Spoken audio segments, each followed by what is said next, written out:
Bonjour à toutes et à tous et merci de nous rejoindre sur RTI 1.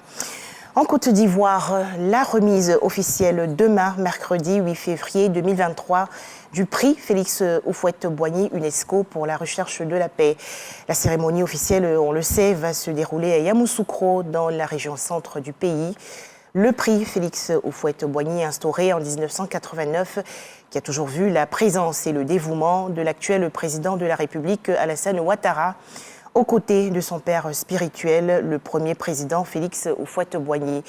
Un engagement fort afin de perpétuer l'œuvre, mais surtout l'héritage du père fondateur de la Côte d'Ivoire indépendante.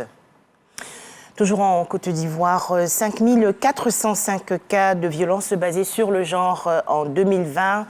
En 2021, à noter plus de 6000 cas. Les violences basées sur le genre s'accentuent dans le pays. Il faut donc agir vite. Des ambassadeurs, notamment ceux du Maroc, de la Mauritanie et de la Belgique, ont décidé d'unir leurs forces contre ce fléau. Ces personnalités ont animé hier une conférence sur la masculinité positive. Plus de détails dans le journal de 13h. Célébration le 4 février dernier de la journée mondiale de lutte contre le cancer. En Côte d'Ivoire, la coalition des organisations de lutte a animé une conférence de presse. Objectif, sensibiliser les populations et surtout les encourager à accepter le dépistage et le vaccin. Les explications détaillées dans ce reportage de Evelyne Yeboué et Grace Kando. 18,1 millions de nouveaux cas de cancer dans le monde enregistrés et 9,6 millions de décès en 2020. Ces chiffres sont de la coalition des organisations de lutte contre le cancer, COLCC.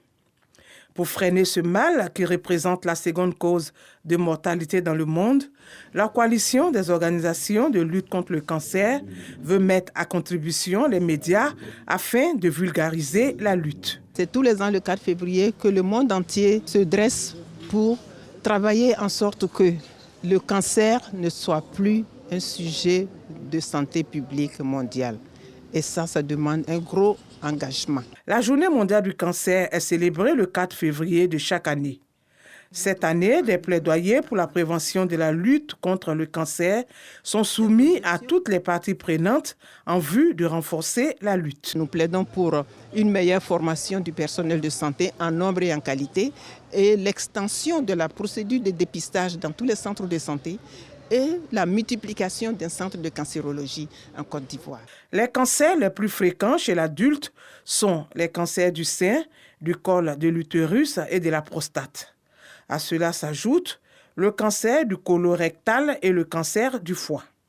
Les enfants ne sont pas aussi épargnés. Environ 200 nouveaux cas de cancer sont enregistrés chaque année en Côte d'Ivoire, selon la coalition des organisations de lutte contre le cancer. Dans l'actualité nationale également, la signature récemment d'un accord de partenariat entre la mairie du Plateau et une firme technologique française. Objectif, installer un dispositif d'éclairage public intelligent dans toute la commune. Projet financé par le ministère de l'économie et des finances. Plus de détails dans le 13h, bien sûr. Également en image, l'actualité hors de chez nous. En France, la 3e journée aujourd'hui de forte mobilisation contre le projet de la réforme des retraites voulu par le président Emmanuel Macron. À noter que les députés examinent le document à l'Assemblée nationale. Enfin, drame au Pérou où plusieurs glissements de terrain meurtriers ont touché le sud dans la région d'Arequipa après la chute de pluie torrentielle. Bilan 36 morts. Voilà, merci de nous avoir suivis à 13h, le journal de RTI 1.